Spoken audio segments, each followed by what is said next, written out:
Here today. We're going to continue our study in 1 Corinthians, and we're going to be in chapter 3, verse 18. Before we get started, let's begin with a word of prayer. Lord, we thank you for everything that you do for us and all the blessings that you bestow upon us, and just help us to remember that everything that we have and everything that we are comes from you, and just help us to be proud of that fact that you love us so much, but also help us to be humbled by that fact that we're just mere servants of you, and we're just using the things that you give to us. Lord, we have many sick, many needy of our number, and just please continue to bless them through whatever they're going through, whether those be physical things or spiritual things. Lord, help us to be the kind of people that look out for one another and to look out for one another's needs, and just help us to be a blessing to one another as best that we can. Lord, please continue to watch over our shepherds and just help them to be good examples to your flock and good leaders of your flock. It's in Christ's name that we pray. Amen. All right. So I think the big thing that we get out of 1 Corinthians is that the church in Corinth is a church with divisions. And these are, that manifests itself in a lot of different ways. And what we've been talking about for the last few weeks is that there are some divisions that are based on people. And one of the big things that Paul talks about is that there are people that align themselves with certain personalities in the church. You know, I'm of Paul, I'm of Apollos, I'm of Cephas, etc. And whether it's that, whether it being aligned with the right person or any other thing, I think the common denominator is that they all wanted to be, quote unquote, the best. You know, whether it's, aligned with the right person, whether it's having the right spiritual gift, having the right wisdom, having the right whatever, they wanted to be the best. They wanted to outshine their fellow Christians. They wanted that glory, I think, for themselves. So whatever that was, however they wanted to manifest it, they were trying to just outdo one another. And Paul, in this idea of personalities, we talked about last week about Paul uses this metaphor of workers in a field. I planted, Apollos watered. He also uses this metaphor of a structure, that we're all sort of bricks in this structure. And so whether or not, we're workers, we're all working for the same purpose. We're all working for the same goal. And so to celebrate the person who planted means to celebrate the goal of trying to get the growth that God provides. Whether it's celebrating the person that waters, at the end of the day, it's that person's working on the same team, trying to get the same growth for the same God, the same growth that God causes. So regardless, everyone's on the same team. So why do you praise one person over another person? Why do you ally yourself with that one person over another person? And then with that metaphor of a structure, it's like we're all bricks in this common structure. And just like the bricks in this very building that we're in, all the different construction materials that make up this building, it's not as if they're competing to be the best and just, shaking themselves apart so that they stand, higher and better than any of the other pieces of this building. But they all work together to support this building. And that's what we're supposed to do within the church. We all have that same common goal. And within that metaphor of the building, some of those bricks are appropriate. They're made of imperishable materials. Paul brings out, gold, silver, costly stones. And there are other materials within that are perishable materials, like wood, hay, straw, that kind of thing, things that can be consumed by fire. And it's not necessarily, that we know which is which as human beings. We can't just look at all of the people within the church that build up the church and make up the church and know what a person's intentions are, what their heart is. And so there are some people who are, this imperishable structure within the church, and there are others who are this perishable structure. Things that they may be, functioning within the church, but they're maybe doing it for their own goal, for their own means. And so that's not necessarily apparent. We don't necessarily know who the good bricks are and who are the bad bricks. We don't have that level of discernment. And so it's also not up to us, because we're limited in that judgment. It's not up to us to try to, root out everybody who is acceptable and unacceptable. That's not our job. Our job is just to function within the church and to build up that structure and to be that support that we're supposed to be. But it's not as if those things that aren't revealed now, it's not as if they're going to get away with it forever. There's going to be a time in which that is revealed. And that's going to be the day of the Lord. And he says it's going to be revealed by fire. And so there's going to be a day that's going to be obvious which are the perishable materials and which are the imperishable materials. And so there will be a reckoning, but it's not up to us to do that. And it's not always obvious. And I think this idea goes into what we'll be talking about today in 18, that things are not always evident to ourselves because our perception is limited compared to God. And so we can deceive ourselves.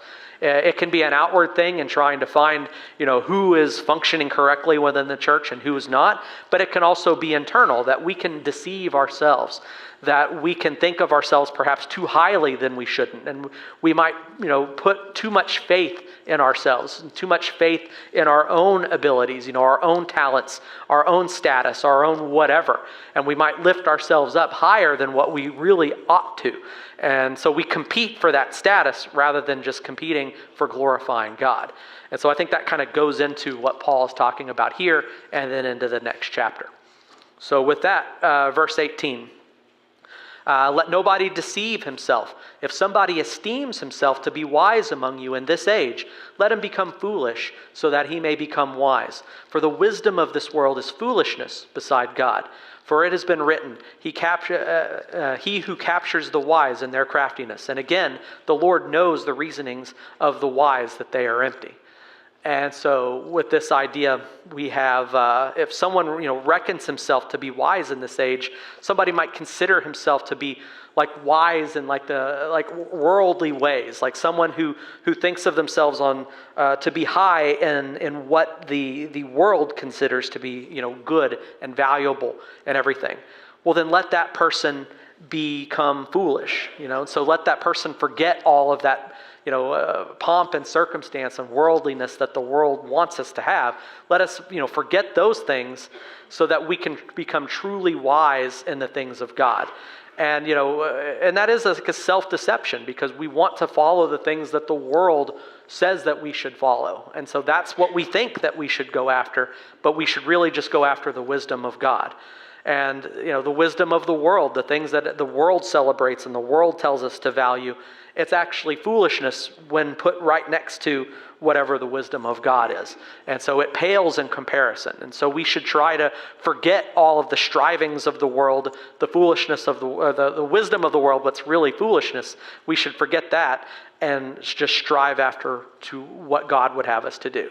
And so effectively, I think he's building on that previous idea of these bricks that are perishable versus these bricks that are imperishable. We need to function on godly terms rather than these worldly terms, or our work is going to perish in that fire. Continuing on, for it has been written, he who captures the wise in their craftiness, and again, the Lord knows the reasonings of the wise that they're empty. And as we talked about last week, these are two quotes from the Old Testament, the first from Job 5, the second from Psalm 94. And to kind of put this into context, let's just read the whole thing, because I think they would have understood this within the terms that is laid out in Job. And so Job 5:8, as for me, I would seek God, and to God I would commit my cause, who does great things and unsearchable, marvelous things without number.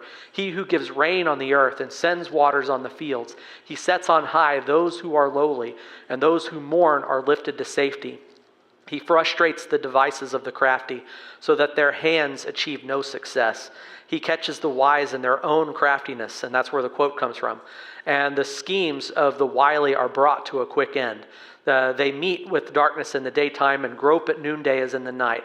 But he saves the needy from the sword of their mouth and from the hand of the mighty.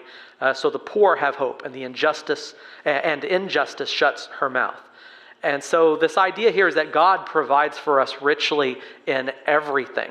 He provides for us in unsearchable, marvelous things that are amazing, things that are unsearchable. There are ways that God blesses us every day of our lives, every second of our being, in ways that we don't even know and realize God is providing for us.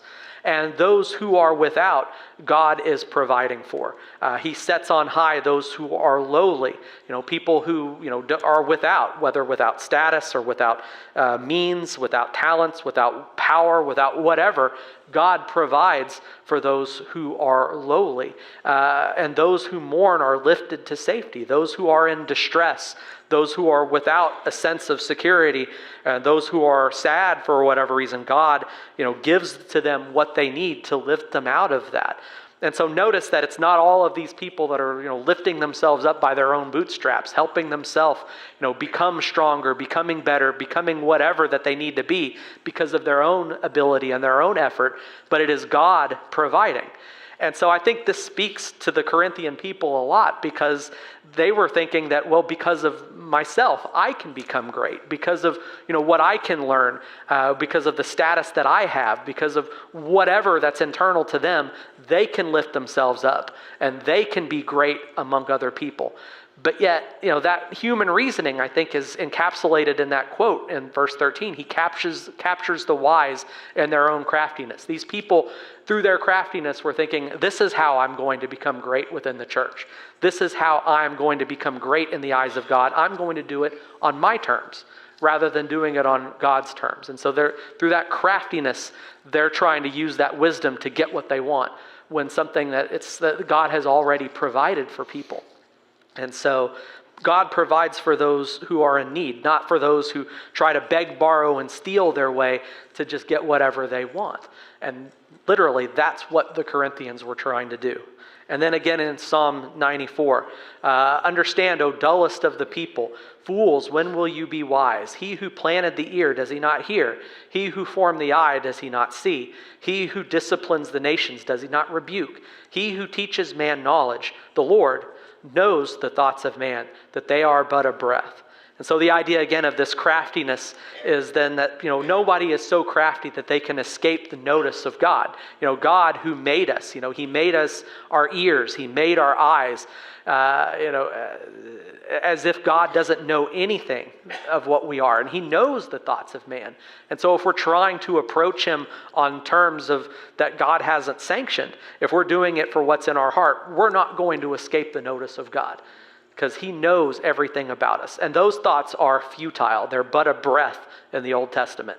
And the Greek translation of that they're futile, which is basically what that means by but a breath. And I think the analogy I used last week still applies today. We're outside, and it's so cold outside, we exhale, and we see that vapor of breath just kind of go out from us. And that vapor is only there for a very short amount of time, We breathe out, and that vapor just kind of goes there in the cold air, and then it just fades away. And that's what our craftiness is. That's what our own human intellect is when next to God. It's just this breath that's there for 1 second and then for the next. And so if we want to build a foundation for our lives, if we want to build a foundation for what our principles are, for what we stand for what we do, for what we think, are we going to build it on something that's so temporary as our breath just fading in the wind? It's such a temporary, transient thing. And so that's what our thoughts are. And so that's what these Corinthian people were trying to put all of their hope and all of their expectation on, was their own wisdom and all of the trappings that kind of come along with that. And this is a warning for that. And so they shouldn't think too highly of themselves. And so therefore, since God is so much more excellent, we shouldn't boast in man. But before we get into that, any thoughts, comments, observations? Yes? Mm-hmm. The Corinthians were kind of a proud people. Oh, yeah. But I think it's happening today. Right. Yeah, and it spoke to them, and I agree. It speaks to us as well. I mean, that human nature hasn't changed. Whether we are a Greek culture in the 1st century or whether we're a United States culture here in the 21st century, that nature sticks around. And people want that status, and people want to figure out, for lack of a better phrase, to have their cake and eat it too. They know that they want to be a Christian. They want the benefits of that and everything. But they want, how can I get that? But I don't want to change who I am.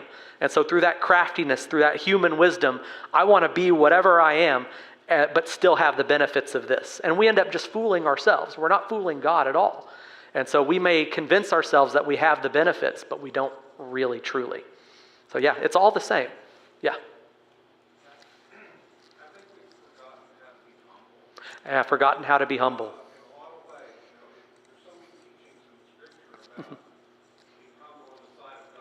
Mm-hmm. Right. Mm-hmm. Right. Mm-hmm. Right. It's not a contest. Right. Yeah. Right. Right. Absolutely. Mm-hmm. I totally agree. Yeah. Yeah. I completely agree. And I think you're right. It does have a lot to do with humility. And I think, and maybe that's why we're living in one of those ages right now. It just seems that people, we have plenty right now. There are troubles and trials, tribulations in this world, but right now, relatively, things are pretty good. And it seems like people have that humility whenever things are going not so good. And so it's as if we get too comfortable sometimes and we think, well, I've got things figured out. Everything's fine with me. Do I really need God in my life? And I think it takes those trials and tribulations to get people to realize, but it would be nice if we could do it without those trials and tribulations. And I think a lot of those people in Corinth, they had it good too. And that luxury, that comfort, that ease of life, it made it, easy to forget God and hang their hat on their own abilities.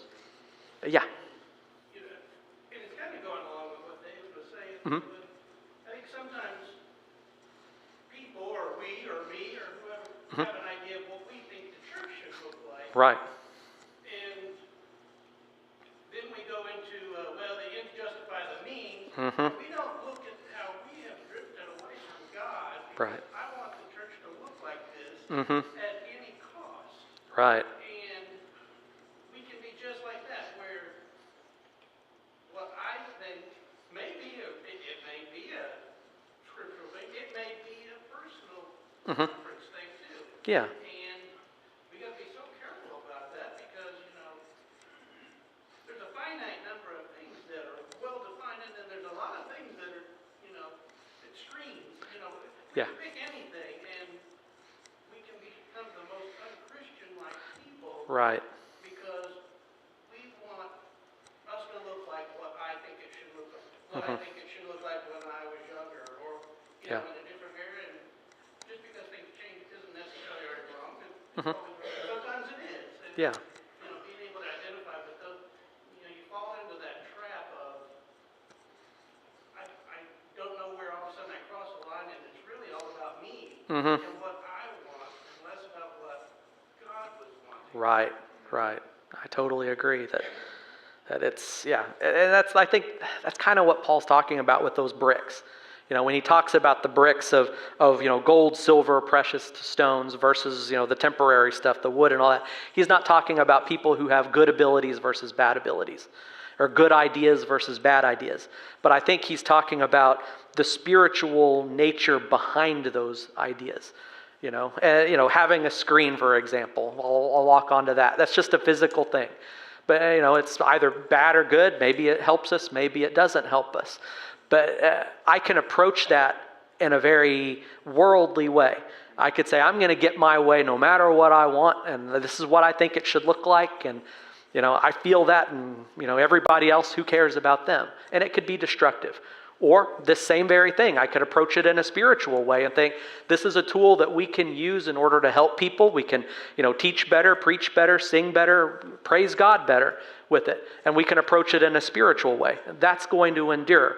But if we approach that thing in a worldly way, it's not going to endure. And sometimes it does. It's just our preferences, and we get caught up in those preferences. And we got to be careful about that. I think understanding that things aren't static. Yeah, absolutely. I was in a place where this trait about me was imperishable. If I'm not careful, That's a good point. I have switched into a different mode and didn't Yeah. even notice. That's a great point. Yeah. Sometimes it was a spiritual thing, but we've turned it into something that wasn't, just in case your voice didn't carry. Microphones those are great thoughts. Any other thoughts before we continue? Oh, yes. The church today has changed. It has changed, yeah. Because it boggles my mind whenever I have gone to a church and you see a lady get up there and start Right. serving communion, or you see, I'm not picking on women, I love women, but then you see one get up there and she leads a prayer. Or you get up there and someone that's not even a member of that church is reading scripture or leading prayer. Right. And we seen that in the beginning 20-something years ago down in San Antonio, Texas, where the preacher down there decided all denominations are great, and he started inviting them to church. The amazing part that gets me is the current members accepted it. Right.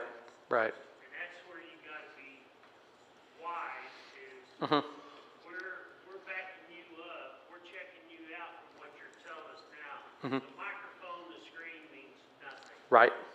That is penny ante stuff. Right. But it's when you sit there and say, Paul did this, John did this, Right. Mark did this, then we check you out and you're right. Right. And just a lot of people will not Right. check out what they're listening to. Right. I agree. And they make changes that are not authorized at all. And changes that the world might say are wise and just and whatever, but God doesn't necessarily agree with that. And so it's our own wisdom in some of those. And I agree. And so we need to be careful about change. We need to be meticulous about that. Is this a change because we're doing it because we want it? Or is this a change that we're going to undergo because we think it better, we can better serve God's mission for us? And you gotta, there's a church here in Oklahoma City years ago, went out. Yeah. They did a survey on the congregation because they were trying to figure out how to get more people in. Right. So when they get more people in, Yeah. they changed the way they worship. Right. Well, once the survey was done, it took almost a year to do it. Right. It's called the backdoor syndrome. More people were going out the back door leaving than were coming in the front door to stay. Right. So you really gotta watch that. Yeah. But I would even argue in something like that, it's not even the numbers. that maybe that was a spiritually correct thing to do. I'm not saying it was, but maybe it was, but it causes them to shrink. If it's something that better glorified God, the numbers don't really matter. It's doing what's right that matters. And even to go on the other side, I talked about change a second ago. You got me off on a tangent. That's good. Kind of to dovetail maybe with what Monty was saying. I talk bad about change. We've got to be careful about change. We also have to be careful about being stagnant and keeping the status quo. Because are we holding our ground because we think that glorifies God? Or are we holding our ground because that's what's comfortable to me? And that's what I like. And, I don't want, something different. I want what I've always had. And so we've got to be careful about that too. And I think that at the end of the day, we have to just dwell in the Word and be knowledgeable in the Word and go back to the Word. And when we're doing that, we're going to do less our preferences. Which stand on the Word, absolutely. I agree. Great thoughts and discussion. Any others? Don't want to miss anyone. Okay. Yes.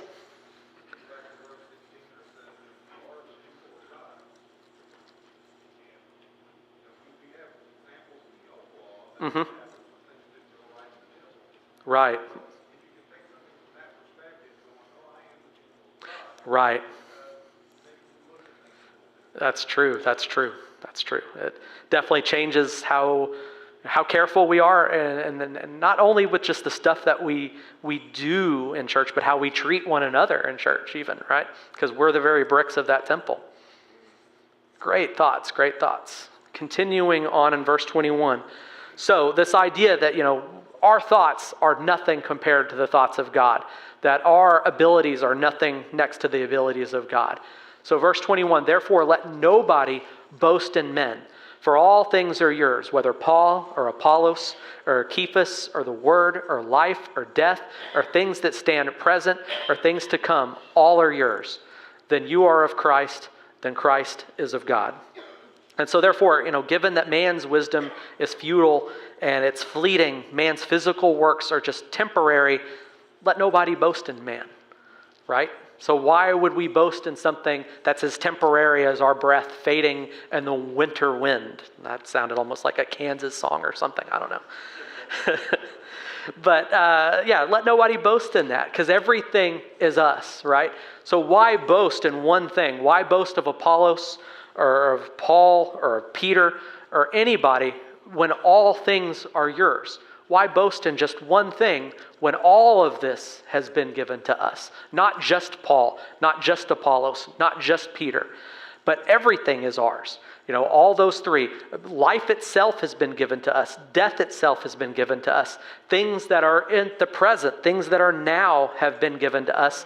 And God's going to continue giving us richly into the future. Things that are to come, all are yours. He's saying all, as Christians, all has been given to us. God has not limited his providence to us in any way, shape, or form. So why would I brag just about having Paul or any other personality, or any singular person, or any physical human status when I already have everything?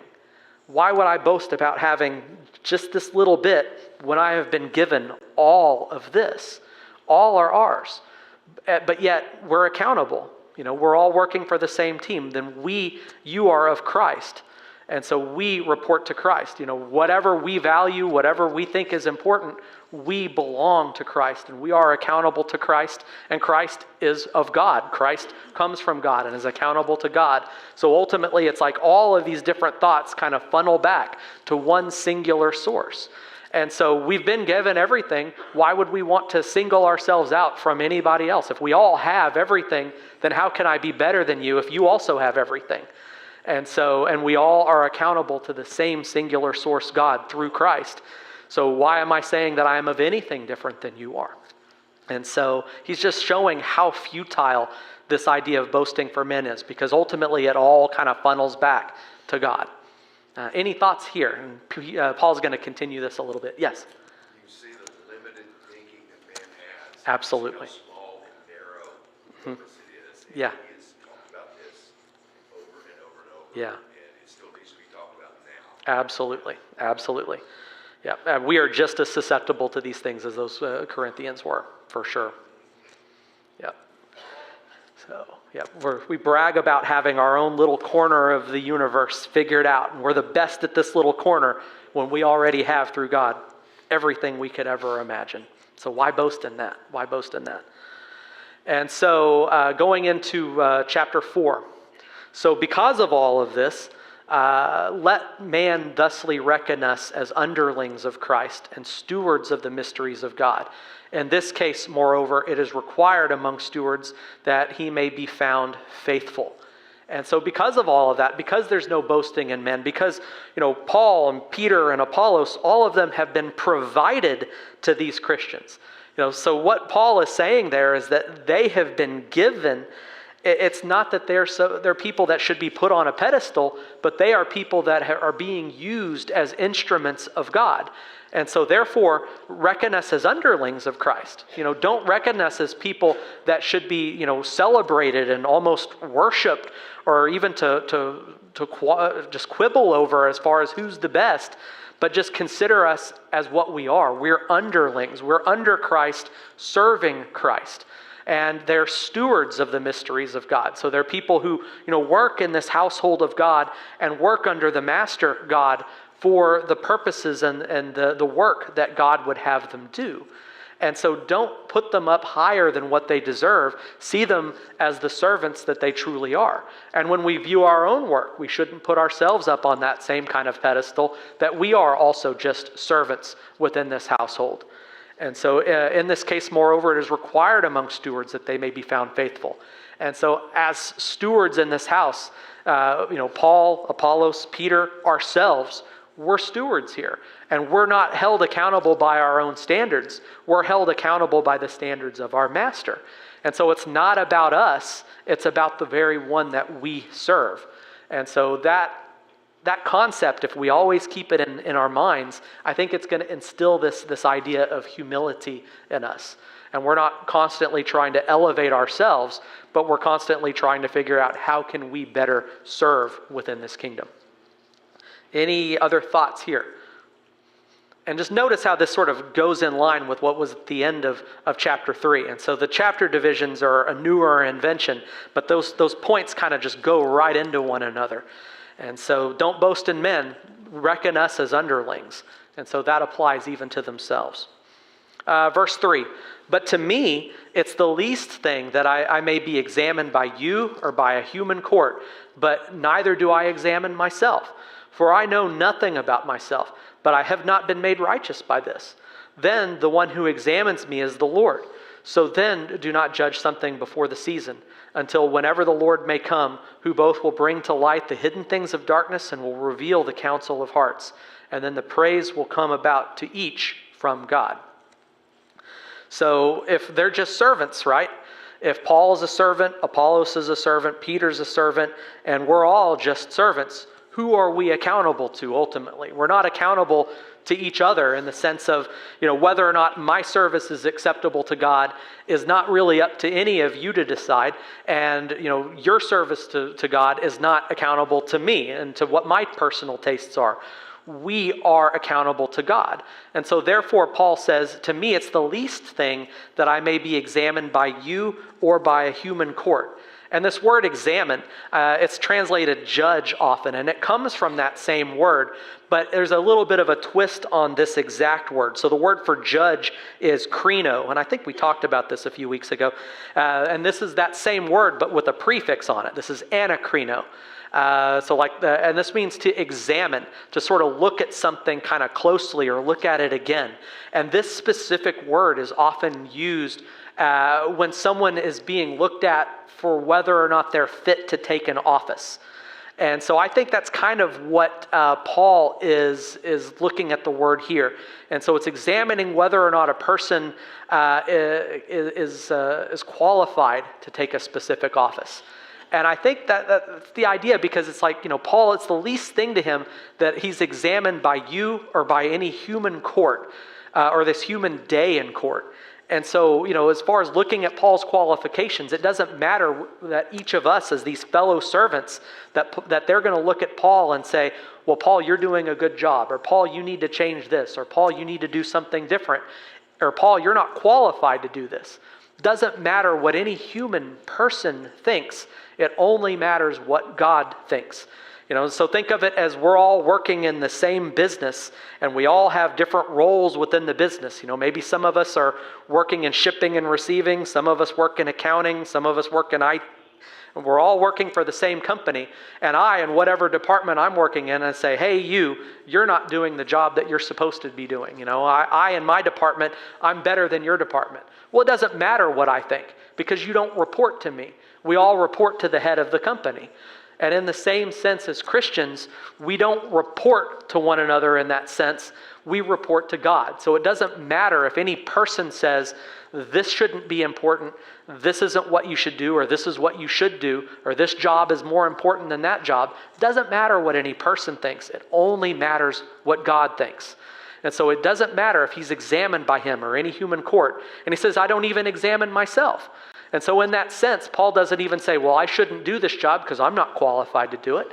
Think about how much of an excuse that is for each and every one of us. Sometimes we use that self-examination as a way to even get us out of work and get ourselves out of responsibilities.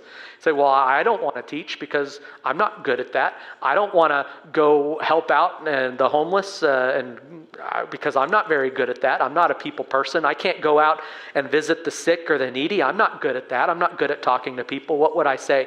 And we want to disqualify ourselves from work so we can make an excuse for us to not do work. Or sometimes we put ourselves too high and we say that, well, I'm the best at this. People should listen to me or they should respect me. And so ultimately it's not about our own opinion. It's about God's opinion. And so Paul says, neither do I examine myself, because I don't know anything about myself. We have God, our wisdom being so limited when compared to God. God knows us. God has created us. He formed us. Just as we had that quote from Psalms. His knowledge about ourselves is so much greater than our knowledge about even ourselves.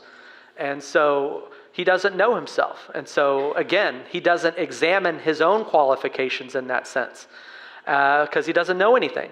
But at the same time, just because he doesn't know about himself, that doesn't excuse him from whether or not his service is appropriate. So he even adds that caveat that I have not been made righteous by this. And so his actions aren't correct just because he doesn't know everything about himself and he doesn't know his true heart and his true intentions. He's perhaps deceived himself. So you're not made righteous by not perceiving yourself correctly. And then the conclusion, then the one who examines me is the Lord. So ultimately, the one who views our service as being fit or not fit, it's not ourselves, it's not the people around us, it's not the government, it's not any human person, but ultimately our service is fit or not fit on the basis of God through Jesus Christ. And so that's who we're ultimately accountable to. I talked a lot. Any thoughts here? The government doesn't examine us. In that sense of being fit for service for God. Yeah, government doesn't examine us. So, let's take the Church of Christ. We could make the Church of Christ the official religion of the United States. That doesn't make us correct. There are many years that the Catholic religion was the official religion of Rome. That didn't make it correct. And we could have the biggest, most popular church in all of Oklahoma City, and everybody nods, oh, they're the best. That public opinion doesn't make us right with God. So it's not about any human court, any human thought. Any other thoughts? Okay. So continuing on, verse 5. So then do not judge something before the season. And so, if this examination that we have is limited, then we shouldn't judge it before it's time. Going back to the idea of those bricks, going into the fire and being tested by that fire at the end of the time, whether or not they're of, perishable material versus imperishable. Since we're limited in that discernment, we're limited in that we might sometimes be wrong, we shouldn't judge it before the time. We shouldn't pronounce judgment before the appropriate season until whenever the Lord may come. And so that's the time when everything is going to truly be revealed. And he's going to be the one who does it. And he'll both bring to light the hidden things of darkness and will reveal the counsel of hearts. And so these things that are hidden from us, they're not going to become permanently hidden. They're going to be revealed. And so again, it's not up for us to kind of root all of that out. And even though it's something that's hidden from us sometimes, it's not as if it's going to just continue to be in darkness forever. God will have a reckoning on the suitability of the service that we bring to him. And ultimately, then the praise will come about to each from God. And so the praise isn't going to come about from our fellow men now. That's going to be this fleeting, temporary thing, but it's going to come about from where it should come from, the God that we all serve. And so everybody may approve of the job that I'm doing or any of us are doing now, but if it doesn't get praise from God, then it's kind of meaningless in the grand scheme of things. So this popularity now, it's nothing compared to what God actually has in store for anything. And so we've got to be careful that we're not just chasing after this human glory when it's ultimately the glory that God bestows that really matters. Any thoughts here? Any thoughts here? Okay. So we shouldn't boast in ourselves. We aren't great when compared to God. We don't even have the ability to completely discern what is great compared to the eyes that God has. Verse 6, then brothers, I applied these things to myself and Apollos on account of you, so that by us you may learn, not beyond the things that have been written, so that not one of you is puffed up on behalf of one against another. For who differentiates you? Then what do you have which you did not receive? Then if also you received, why do you boast as not receiving? So then, brothers, I applied these things to myself and Apollos. And I love that, is that, he's calling himself just this servant. He's just this underling, just this steward. So, he's not saying you all need to be humble. You all need to remember who you're accountable to, but go ahead and heap all of this praise to me. He's reminding them that he's applied these things to himself and Apollos, and he's doing it for their benefit to teach them this lesson. And so that they can learn this quote, not beyond the things which have been written. And so he's trying to help them to remember that, our framework is the Word of God and nothing more and nothing less. That our opinions on things ultimately don't matter. It's the approval and opinion of God that matters. And so we can't go beyond what God has written and shared for us. And so anything outside of that framework is ultimately our opinion. Maybe a good opinion, maybe a bad opinion, but God is truly the measuring stick on that. And it's so that not one of you is puffed up on behalf of one against the other. That we don't take these opinions and we either elevate ourselves or knock somebody else down based upon something that's just an opinion. If you are a regular Bible reader, could you please raise your hand? So not anyone against one another. Because how do we do that? It's like, who differentiates you? So, how do we become puffed up for ourselves against another person here? Who differentiates us? Who has that ability to discern? Who has the authority to discern that? Who's the person that does that? Because God is putting us all in this same church as equals, as co-inheritors of salvation. So then what do you have which you did not receive? If we're boasting, are we not boasting about the things that we have? Am I boasting because of the status that I was born into? Am I boasting because of the human wisdom that I have? Am I boasting because I have this particular talent or ability? Well, why am I boasting it? Because I'm boasting it as if I didn't get it. I didn't receive it from God. So it's like I've gotten this thing as a gift and I'm going to boast and brag that I got it as a gift. And so, I could live in the biggest, fanciest mansion in the world, but if it was given to me as a gift, I didn't do anything to earn it. How can I go across to everybody that I meet? Look at me, I live in this huge mansion. By the way, that I didn't buy and pay for with my own money, didn't earn it with my own, sweat on my brow, etc. It's just a gift. And so everything that we have comes from God. So then also if you received, why do you boast as not receiving? So why do we go around boasting as if we created all of this for ourselves? We got it from God. So there's no reason for us to boast at all, because ultimately it all comes from the source. And it was given to us not to elevate ourselves. It was given to us so that we can elevate and glorify God and to expand and help support His kingdom, not for us. Any thoughts here? Any thoughts here? Okay. So verse 8, you have already been satiated. You were already rich. Apart from us, you reigned. And I wish you really reigned so that we might also reign together with you. And so this idea then, is saying that, you already had everything you need. You already ate to fullness, this idea of being satiated, to be full, to have everything that you need. You've already been that. You already had everything you needed. So why are they bragging on trying to get just a little bit more, just to elevate them a little bit more than somebody else within the church? You already had everything. You were already rich. Everyone within that congregation already had plenty, but yet they wanted to have just a little bit more. Apart from us, you reigned. So apart from Paul, apart from Apollos, apart from any other personality within the church, they reigned. They were co-heirs in this kingdom. They reigned. And so they had everything that they need. They had the power that they already needed from God. But yet, in that human sense, they wanted to cling to just a little bit more, just to be a little bit more equal than everybody else. But then Paul says, and I wish you really reigned so that we might also reign together with you. So because they craved that little bit more, they kind of lost the very thing that they had in the beginning. And so Paul says, I wish you really did reign. I wish you really did have some of these things that you want to have a little bit more of, so that we can be together and we can enjoy these benefits together. And so there is this idea that, it can be lost as well. And so I think that the big thing here is just that we all need to realize that we're all in this together. It's great that we can shine. It's great that we can, be proud of the things that we do, but we can't do that at the expense of other people. We can't do that at the expense of the church and the health of the church.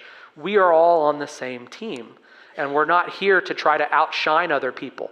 Any of the abilities that we have are given to us by God for a purpose. And we need to remember that, and we need to be humbled by that, and that we're all here just to help to glorify God and to do our part. We're not here to outshine or outdo anyone. And so whether or not, there's the bell. And and sometimes, we have different roles and responsibilities that we as humans put value on one over another. We might value the person that stands up here. We might value that more than another task, than the person that goes and visits people in the hospital. But both of those things are very important and very vital. And all of the different jobs, we may value those differently, but God values them equally. They're all beneficial to the church. They're all beneficial to the body of Christ. And we need to remember that. And so rather than using our abilities as a way to push other people down, we just need to use them to build all of us up. So with that, we will conclude for today, and we will pick up there, Lord willing, next week. Thank you all.